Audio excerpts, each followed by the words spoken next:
अस्सलाम वालेकुम प्यारे बच्चों। आज जो हम पढ़ने जा रहे हैं टॉपिक 8वीं क्लास का क्लास 1 का पहला पहला चैप्टर का पहला जो दूसरा टॉपिक है वो हम पढ़ने जा रहे हैं एक्सक्रीटरी सिस्टम। तो एक्सक्रीटरी सिस्टम क्या होता है, यानी कि एक्सक्रीटरी जिस तरह के लफ्ज़ है एक्सक्रीटरी, इसका क्या मतलब, यानी कि बाहर खारिज करना, कोई चीज़ बाहर रिमूव करना, बाहर कोई चीज़ निकाल देना।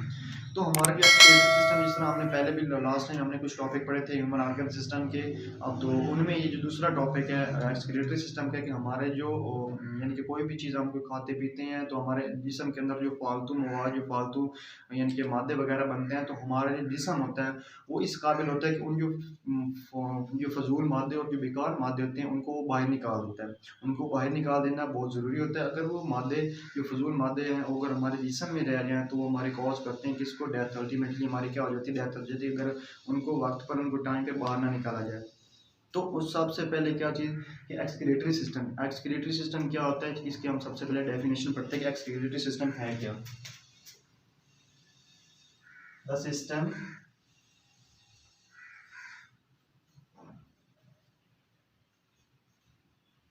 which removes nitrogenous waste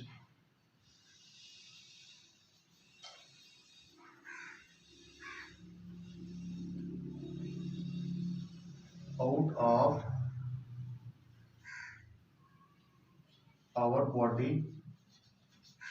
The system which removes nitrogen waste out of our body is called excretory system। यानी कि ऐसा सिस्टम, ऐसा यानी कि सिस्टम जो क्या करता है कि हमारे जिस्म से जो फजूल और जो बेकार मादे होते हैं, फॉर्म कौन से, नाइट्रोजनस वेस्ट, वो कौन कौन से फॉर्म ये हो सकते हैं, यूरिया एंड यूरिक एसिड।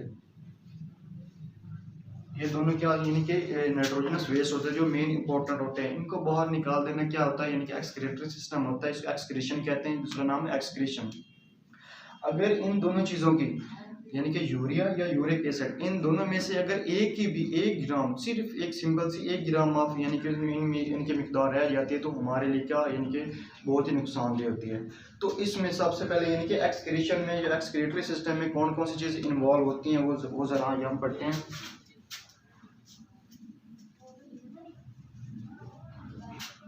उनमें सबसे पहले आता है किडनी एंड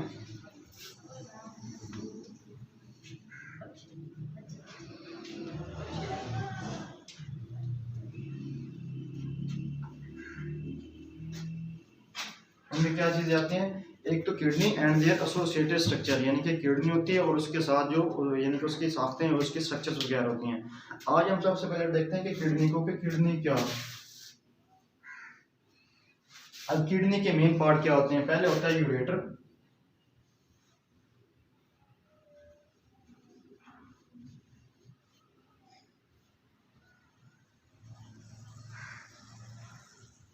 यूरिनरी ब्लैडर, और तीसरा जो लास्ट वाला वो क्या, यूरेथ्रा। तो सबसे पहले क्या कि किडनी में सबसे पहले कहाँ पे, यानी कि वो जो यूरिन वगैरह होता है, जो पेशाब होता है, वो सबसे पहले जो फॉर्म जो बनता है कहाँ पे, किडनी में गुर्दे उसको बना देते हैं। अब गुर्दे बनाते हैं, ठीक है। गुर्दे में सबसे पहले ये इसका क्या काम होता है, यूरेटर, एक ट्यूब टाइप शेप होती है इसकी। यूरेट क्या करती है, यानी कि गुर्दे से जो पेशाब, जो यूरिन होता है, उसको कलेक्ट करके उसको कहाँ पे ले जाती है, यूरिनरी ब्लैडर में। यूरिनरी ब्लैडर एक पाउच शक्ल का होता है, यानी कि पाउच नुमा होता है। पहुंच किसकी शक्ल होती है, वहाँ पे आके यूरिनरी ब्लैडर में वो क्या होता है, यानी कि जो यूरिन है तो वो वहाँ पे कलेक्ट हो जाता है, वहाँ पे आके इकट्ठा हो जाता है, वहाँ पे जमा हो जाता है।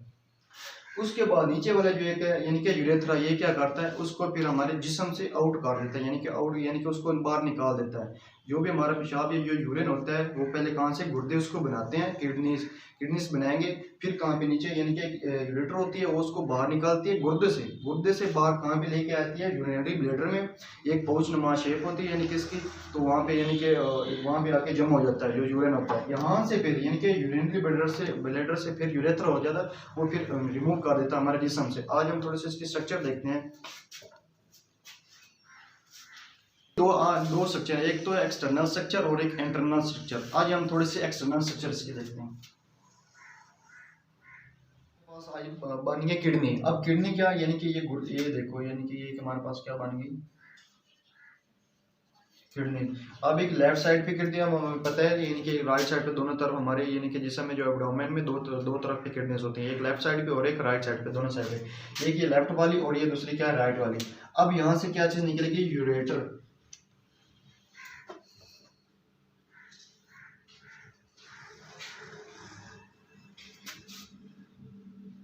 अब जो यूरेटर है,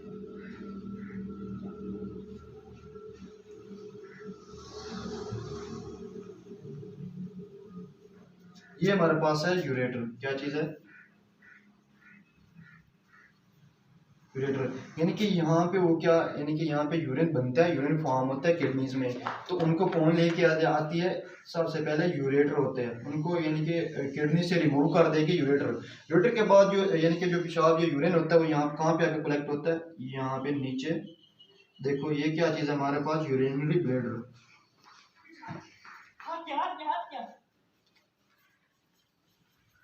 यूरिनरी ब्लैडर यहाँ पे आके जो पेशाब होता है यहाँ पे आके जम हो जाता है। उसके नीचे ये थोड़ा सा एक जो यानी कि स्ट्रक्चर आपको शो यानी कि शो हो रही है, ये क्या चीज़ है, यूरेथ्रा। यानी कि ये हमारे पूरे जिसम से, यानी कि जिसम से आप यहाँ से बाहर जो क्या होगा, यहाँ पे वो क्या, ये किडनीज है, किडनीज में वो जो पेशाब यूरिन है तो वो यहाँ पे बनेगा।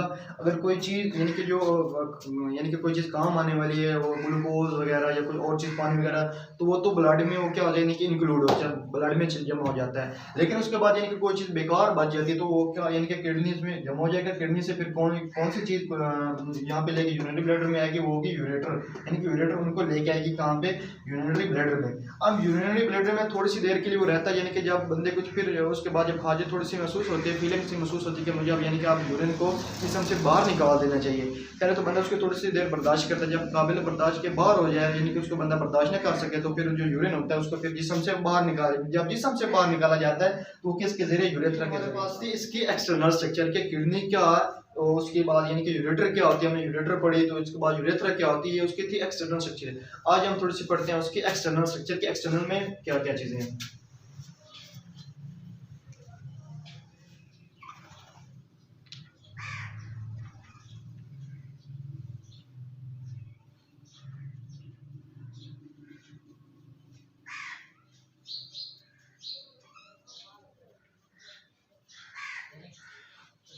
आज हम उसके पहले हमने अभी अभी पढ़ी है उसके एक्सटर्नल स्ट्रक्चर क्या है, किडनी क्या, उसके किडनी में आगे यूरेटर, यूरेथ्रा, और जो हमने वो यानी कि यूरिनरी ब्लैडर पढ़ा। अब हम पढ़ते हैं इसकी external internal structure. Internal structure में क्या होता है, देखना ज़रा बच्चों गौर से।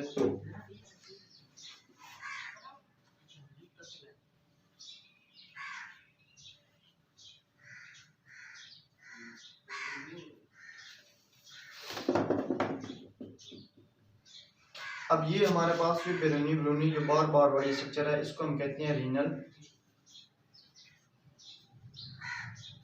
कॉर्टेक्स।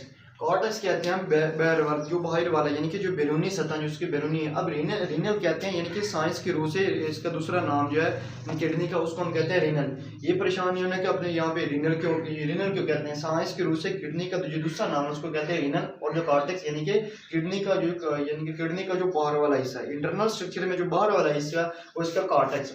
और जो इंटरनल स्ट्रक्चर है ये वाला, जिसको हम क्या कहते हैं, रीनल मेडोला। अब यहाँ पे ये जो चीज़ है, यानी कि अब ये जो चीज़ें अंदर बनी हुई, यहाँ पे जो यूरिन वगैरह वो फॉर्म होता है या यूरिन यहाँ पे बनता है, इसको हम कहते हैं रीनल पायरामिड। इसको हम रीनल पायरामिड क्यों कहते हैं, क्योंकि ये क्या आती है, इसकी पायरामिड शेप होती है इसकी।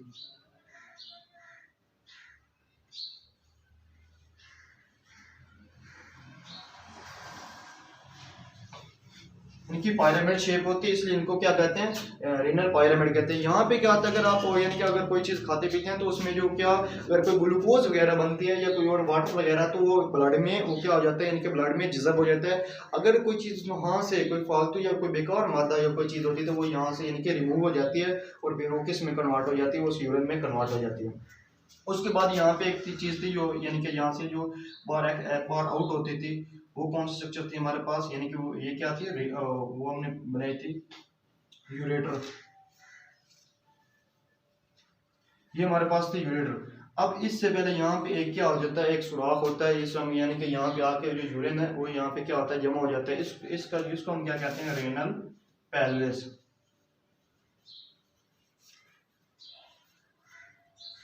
क्या कि urine is form in renal pyramid and is collected in a tube of before ureter is called renal pelvis। यानी कि इसका क्या मतलब है कि यूरिन यहाँ पे बनता है रेनल pyramid में, रेनल pyramid बनेगा, फिर वहां से कहाँ पे कलेक्ट होगा, रेनल pelvis में, रेनल pelvis में जमा होगा। उसके बाद जो यूरेटर है और फिर यूरेटर से फिर यूरिनरी ब्लैडर और यूरिनरी ब्लैडर से फिर कहाँ पे जाएगा, नीचे यूरेथ्रा के जरिए बॉडी से एक्सपेल होगा। इंटरनल स्ट्रक्चर में जो बाहर वाला हिस्सा इसको हम कहते हैं रेनल कॉर्टेक्स, जो अंदर वाला हिस्सा उसको हम कहते हैं रेनल मेडुला। ये क्या चीज़ थी हमारे पास, रेनल पायरामिड थी, और ये क्या थी, रेनल पेल्विस था। यहाँ पे क्या रेनल पायरामिड में वो जो यूरिन होता है वो बनता है, यानी कि पेशाब यहीं पे बनेगा, फिर कहाँ पे आएगा, नीचे इस रॉक में, यानी कि एक जगह जहाँ पे आके वो जो यूरिन है वो कलेक्ट होगा, वहाँ पे जमा हो जाएगा। उसके बाद क्या यूरेटर के जरिए वो फिर बाहर एक्सपेल आउट हो जाएगा। ठीक है, तो ये थी यानी कि किडनी, उसके इंटरनल स्ट्रक्चर पढ़ी, उसके एक्सटर्नल स्ट्रक्चर पढ़ी। अब हम पढ़ने जा रहे हैं उसके यानी कि एसोसिएटेड उसके स्ट्रक्चर वो कौन कौन सी। अब उसमें सबसे पहले क्या चीज़ है, nephrons.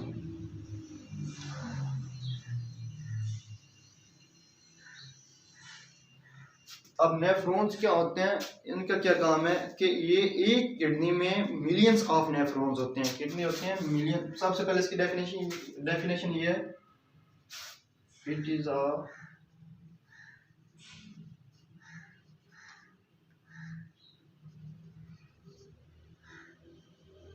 a structural and functional unit। यानी कि क्या, यानी कि किसका, यानी कि एक्सक्रीटरी सिस्टम का किडनी का क्या स्ट्रक्चरल एंड फंक्शनल यूनिट है, इसको हम कहते हैं किडनी, और इसको हम कहते हैं नेफ्रॉन। अब एक किडनी में मिलियंस ऑफ नेफ्रॉन्स होते हैं, यानी कि मिलियंस ऑफ, और किडनी का साइज कितना, इतना सारा नहीं किडनी का साइज होता है, और इसमें मिलियंस ऑफ नेफ्रॉन्स होते हैं।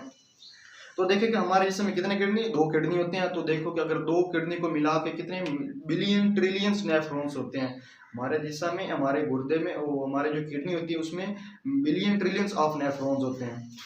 तो यानी कि वो नेफ्रॉन्स पढ़ा। अब नेफ्रॉन्स का स्ट्रक्चर पढ़ते हैं कि नेफ्रॉन्स क्या किन किन चीज़ों के मुश्तमिल होता है। अब नेफ्रॉन 2 चीज़ से मिलकर बना होता है, एक होता है रेनल कॉर्पसल और दूसरा होता है रेनल ट्यूब्यूल।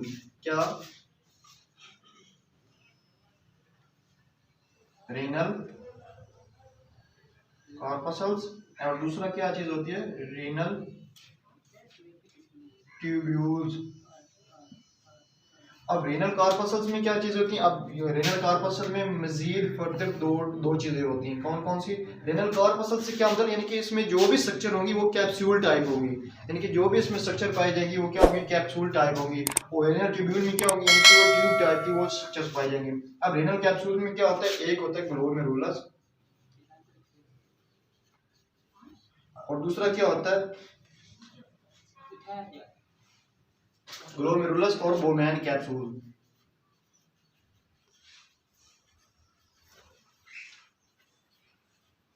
अब ग्लोमेरुलस क्या होता है, ये होता है क्लस्टर ऑफ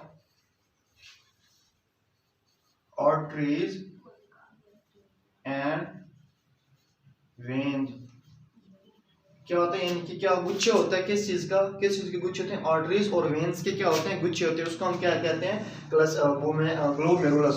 और वो मेन कैप्सूल क्या होता है, इट कवर्स, ये ढांपता है, इट कवर्स द ग्लोमेरुलस। ये क्या करता है, उसको ढांप देता है। फॉर एग्जाम्पल ये देखिए कि हमारे पास ये किस चीज का एक गुच्छा है, यानी कि क्या, ये आर्टरीज और ये वेन्स हैं, इस तरह के एक वो क्या चीज बन जाती है, ग्लोमेरुलस। और जो वो मेन कैप्सूल होता है वो क्या करता है, इसको ऊपर से आके इसको जकड़ देता है या उसको कवर कर देता है। ये हमारे पास क्या बन गया, रेनल कॉर्पसल। ये हमारे पास रेनल कॉर्पसल, उसमें क्या, ये जो चीजें हैं ये हमारे क्या आर्टरीज और वेन्स हैं, इसको हम क्या नाम देते हैं, ग्लोमेरुलस का। और जो दूसरा क्या, यानी कि वो मेन कैप्सूल है, ये क्या करता है, उसको आके ऊपर से कवर कर देता है।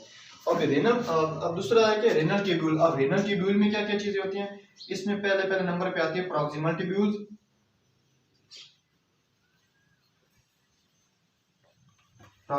इसमें सारी जो भी होंगी यानी कि स्ट्रक्चर होंगी वो ट्यूब टाइप की होंगी। दूसरे नंबर पे लूप ऑफ हेनले,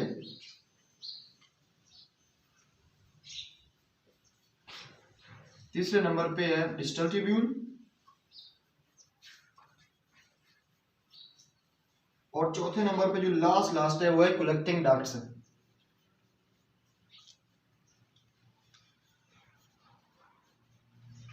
क्या हमने पढ़ा कि नेफ्रॉन की पहले डेफिनेशन पढ़ी थी कि एक स्ट्रक्चर और फंक्शनल यूनिट है।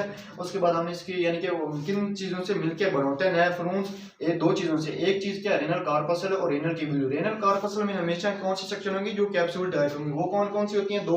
अब रेनल कार्पसल जो दो चीज़ों से मिलकर बना होता है वो कौन कौन सी, ग्लोमेरुलस। और ग्लोमेरुलस क्या, cluster of arteries and veins की क्या होता है, आर्टरीज और वेन्स के क्या गुच्छे होते हैं। और बुमेन कैप्सूल क्या करता है, उसको कवर करता है। यानी कि ये हमारे पास ये आर्टरीज और ये वेन का गुच्छा है, तो ये क्या बना देता है ग्लोमेरुलस, और जो बुमेन कैप्सूल होता है इसको ऊपर से आके इसको कवर कर देता है। दूसरे नंबर पे था रेनल ट्यूब्यूल। अब रेनल ट्यूब्यूल में जो भी स्ट्रक्चर वगैरह होंगी, जो साख्ते वगैरह होंगी, वो कौन सी होंगी, वो सारे ट्यूब टाइप ही होंगी।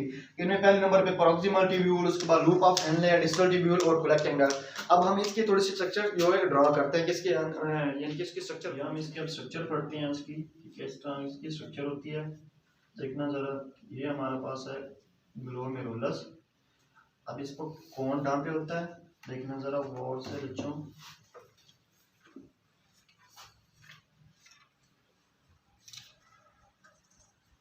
ये हमारे पास है ग्लोमेरुलस। अब ये हमारे पास है बुमेन कैप्सूल। साथ साथ आपको मैं इसकी स्ट्रक्चर भी बना के दिखाता जाऊंगा। बुमेन कैप्सूल,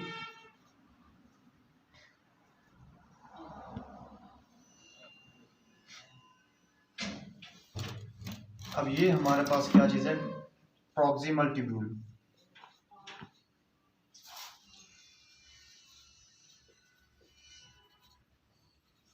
अब यहां से देखना जरा, ये इस तरह, ये हमारे पास है वेन्स और ये हमारे पास है आर्टरीज। आर्टरीज का क्या काम होता है, आर्टरीज का काम ये होता है कि जो ब्लड होता है उसको किडनी की तरफ लेके आती है, ठीक है। और जो वेन्स का क्या काम होता है, उसको बाहर लेके यानी कि उसको बाहर निकाल देती है। आर्टरीज का काम होता है यानी कि ब्लड को क्या करती है, अंदर दाखिल करती हैं, और जो वेन्स होते हैं उसको बाहर निकाल देती हैं। अब यहाँ पे ब्लड आएगा, उसके बाद यहाँ पे उसके क्या होगी, उसकी सफाई वगैरह होगी, उसमें जो बेकार माते हैं वो रिमूव कर दी जाएंगे। उसके बाद आएगा प्रॉक्सिमल ट्यूब्यूल में। प्रॉक्सिमल ट्यूब्यूल के बाद नीचे क्या आता है, लूप ऑफ हेनले। वो क्या होता है, यू शेप का, यानी कि यू टाइप का, यू शक्ल की जो उसकी स्ट्रक्चर होती है, उसकी साख होती है, वो इस तरह होती है। जरा अभी आपको बना के दिखाते हैं। ये हमारे जो पास जो यू टाइप की शक्ल है, इस तरह, यानी कि आप यू किस तरह लिखते हैं, इस तरह। ये यू शेप की जो स्ट्रक्चर है वो कौन सी है, लूप ऑफ हेनले।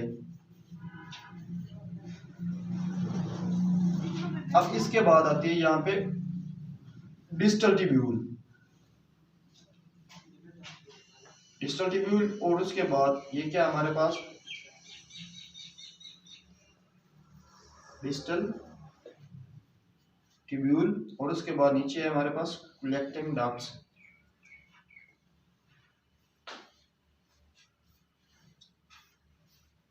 ये हमारे पास क्या चीज है, कलेक्टिंग डक्ट्स। सबसे पहले क्या होगा, यानी कि आर्टरीज वगैरह जो है वो ब्लड को लेके आएंगी इधर, ये कहाँ पे लेके आएंगी, यहाँ पे बुमेन कैप्सूल में आएगा। बुमेन कैप्सूल उसके ऊपर क्या होगा, ग्लोमेरुलस उसको ढांपे होगा। उसके बाद जो ब्लड वगैरह वो कहाँ पे जाएगा, प्रॉक्सिमल ट्यूब्यूल से होकर गुजरेगा, यानी कि प्रॉक्सिमल ट्यूब्यूल से होता हुआ नीचे कहाँ पे आएगा, लूप ऑफ हेनले में। लूप ऑफ हेनले में फिर ऊपर किस में जाएगा, डिस्टल ट्यूब्यूल में जाएगा। डिस्टल ट्यूब्यूल के बाद यानी कि कलेक्टिंग डक्ट्स में बाकी जो तमाम जो मादा, जो बेकार मादे और जो यानी कि जो बेकार मादे वो बाहर निकाल दिए जाते हैं, यहीं से निकलते जाएंगे। और उसके बाद क्या होता है, यानी कि जो ब्लड वगैरह होता है वो फिर आगे यानी कि जाता है। कंपोजिशन के हमारे यानी कि जिस्म में, हमारे बॉडी में जो यूरिन बनता है उसमें वाटर की कितनी कंसनट्रेशन होती है, उसके बाद यूरिया की कितनी होती है, और यूरिक एसिड वगैरह की कितनी कंसनट्रेशन होती है, वो हम थोड़ी सी इसकी कंसनट्रेशन उसकी वो देखते हैं कि परसेंटेज के हिसाब से वो कितनी होती है। अब इसकी कंपोजिशन में क्या होता है, सबसे पहले होता है वाटर, उसके बाद यूरिया, उसके बाद मिनरल साल्ट होते हैं कि मिनरल साल्ट की कितनी कंसंट्रेशन है, उसके बाद है यूरिक एसिड। ये यूरिया और यूरिक एसिड एक ही, लेकिन यहाँ पे इसकी कंसंट्रेशन थोड़ी सी जो यूरिया की होती है वो ज़्यादा हो जाती है हमारे जिसम में, हमारे बॉडी में, और जो यूरिक एसिड इसकी थोड़ी सी कम होती है। अब हमारे बॉडी में यानी कि यूरिन में वाटर की कितनी कंसंट्रेशन होगी? 96 ग्राम। 96 ग्राम वो किसकी होगी? वाटर की होगी। और जो यूरिया होगी उसकी कितनी कंसंट्रेशन होगी? 2 ग्राम। 2 ग्राम यूरिया की होगी, सबसे ज़्यादा होगी, यानी कि जो यानी कि नाइट्रोजनस वेस्ट में जो यूरिया है तो इसकी ग्राम यानी कि जो मिकदार होती है वो ज़्यादा होती है। उसके बाद मिनरल साल्ट 1.8 ग्राम मिनरल साल्ट होते हैं, और जो यूरिक एसिड होती है इसकी वैल्यू कितनी? 0.2 ग्राम। ये हमारे पास टोटल 100% हो गया। अब ये यानी कि जो वाटर है इसकी कंसंट्रेशन वेरी भी हो सकती है, मुख्तलिफ भी हो सकती है। वो कैसे? कि फॉर एग्जाम्पल आप माह रमज़ान में क्या रोज़ा रखते हैं, तो माह रमज़ान में उसकी जो कंसंट्रेशन होती है वो जो हमारे जिस्म के अंदर जो पानी वगैरह जो वाटर वगैरह होगा वो खुद उसमें यानी कि ब्लड में जो क्या होता है यानी कि जज़ब होता रहता है। ठीक है, तो यानी कि इसकी कंसंट्रेशन अलग यानी कि ज़्यादा भी हो सकती है, कम भी हो सकती है। अगर आप ज़्यादा पानी पीते तो उसकी कंसंट्रेशन वो क्या होगा? ज़्यादा होती जाएगी। अगर यानी कि माह रमज़ान में आप रोज़ा वगैरह रखेंगे तो उस टाइम क्या आपको सुबह से लेकर शाम तक पानी की कमी होती है, जो हमारे जिस्म के अंदर जो वाटर वगैरह होता है वो फिर ब्लड में जमा हो जाता है और फिर यूरिन बनता है। तो थैंक यू, अल्लाह हाफ़िज़।